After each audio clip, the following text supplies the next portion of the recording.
இதெல்லாம் ஒரு மிகப்பெரிய திட்டம். இனிமேல் என்னுடைய தர்மபுரி தொகுதிக்கான திட்டங்களை, சிறப்பு திட்டங்களை நான் மாண்புமிகு அமைச்சர்கள் கிட்ட கேட்டுக்கிறேன். எனது தர்மபுரி தொகுதி மிகவும் பின்தங்கிய பகுதியாகும். இதுல தர்மபுரி காவிரி உபநீர் திட்டத்தை செயல்படுத்த வேண்டும் என்று நான் தொடர்ந்து உங்ககிட்ட கோரிக்கை வைத்துக் கொண்டு வருகிறேன்.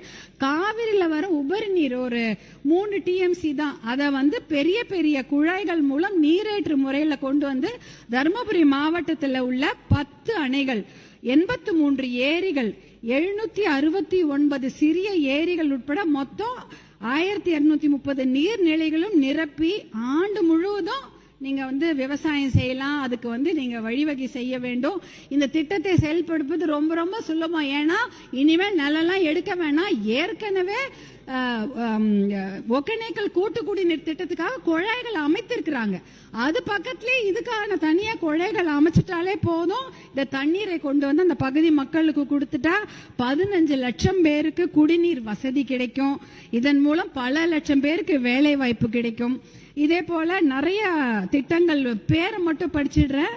எண்ணெய்கோல் புதூர் தும்பலஹள்ளி திட்டம், தூள்செட்டி ஏரி திட்டம், பஞ்சப்பள்ளி உபரிநீர் திட்டம், சேனைகால் திட்டம், சேனைகால் ஈச்சம்பாடி திட்டம், வாணியாறு உபரிநீர் திட்டம், தொப்பையாறு உபரிநீர் திட்டம், ஆனைமடுவு திட்டம், பொதியன் பள்ளம் திட்டம், வள்ளி மதுரை அணை உயர்த்துதல் திட்டம், மத்தாள பள்ளம் திட்டம், பாளையம்புதூர் ஜெகநாதன் கோம்பை திட்டம், இப்படின்னு நிறைய திட்டம் இருக்கு. சனத்குமார கிளீன் பண்ணிட்டா ஒரு நகராட்சி 2 பேரூராட்சிக்கு தண்ணீர், கம்பையநல்லூர், பேரூர், அரூர்னு.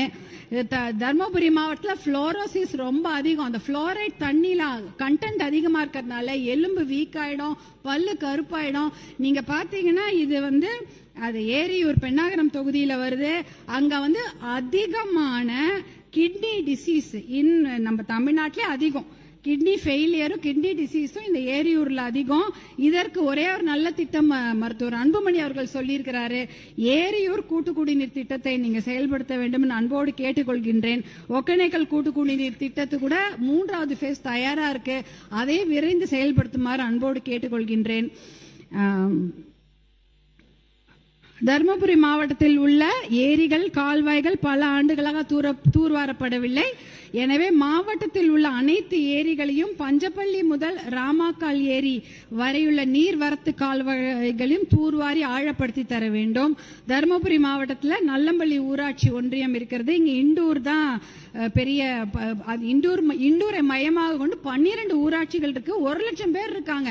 ஆனா இத ஒரு வாட்டி அவங்க கவர்மெண்ட் ஆபீஸ்க்குலாம் போனோம்னா ஒரு நாள் முழுக்க அவங்களுக்கு போயிடுது. அவர்களுடைய வாழ்வாரம் பாதிக்கப்படுகிறது.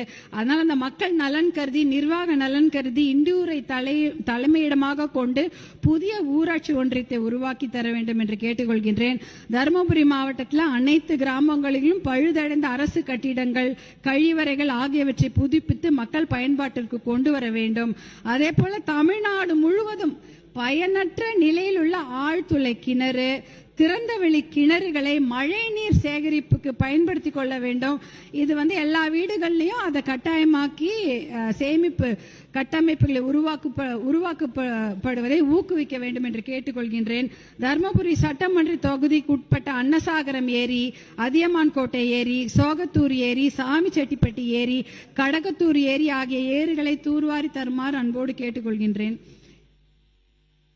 தருமபுரி மாவட்டம் நல்லம்பள்ளி ஊராட்சி ஒன்றியத்தில் ஏலகிரி அரசு மேல்நிலைப்பள்ளி முதல் சாமிச்செட்டிப்பட்டி ஓம் சக்தி பள்ளி வரையும், சாமிச்செட்டிப்பட்டி ஊராட்சி கமலநத்தம் நரசிம்மன் கொட்டாய் முதல் எருமைப்பட்டி கொட்டாய் வரையும், மாதேமங்கலம் ஊராட்சி மிட்டாரெட்டி அள்ளி சாலை முதல் ஆவாரங்காட்டூர் வரையும், தாசன் கொட்டாய் முதல் பங்குநத்தம் கொட்டாய் வரையும், நல்லம்பள்ளி ஊராட்சி ஒன்றியம் இண்டூர் முதல் கழனிக்காட்டூர் வழியாக அரக்காசனள்ளி, சின்னம்பள்ளி, பெரும்பாலை வரையும் உள்ள பழுதடைந்த சாலைகளை சீரமைத்து தருவதுடன் தேவையான இடங்களில் பாலங்களையும் அமைக்க வேண்டும்.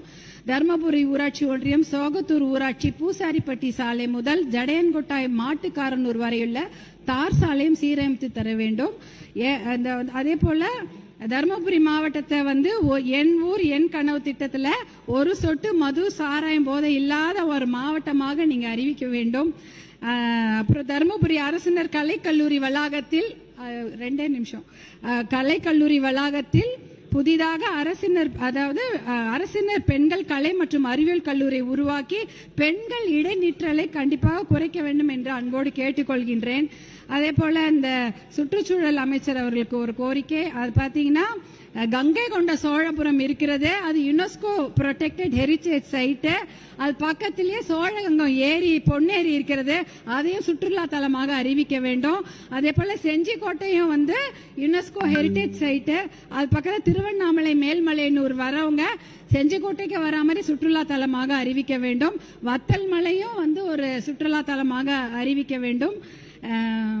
அப்புறம் வந்து மாண்புமிகு வருவாய்த்துறை அமைச்சர் அவர்களுக்கு என்னுடைய பணிவான வேண்டுகோள், தர்மபுரியில் குறும்பர் சமுதாயத்தை சேர்ந்த நிறைய பேர் இருக்காங்க. அவங்க வந்து எஸ்டி சர்டிஃபிகேட் கேட்டுக்கொண்டு இருக்கிறார்கள், ரொம்ப காலமாக கேட்டுக்கொண்டு இருக்கிறார்கள்.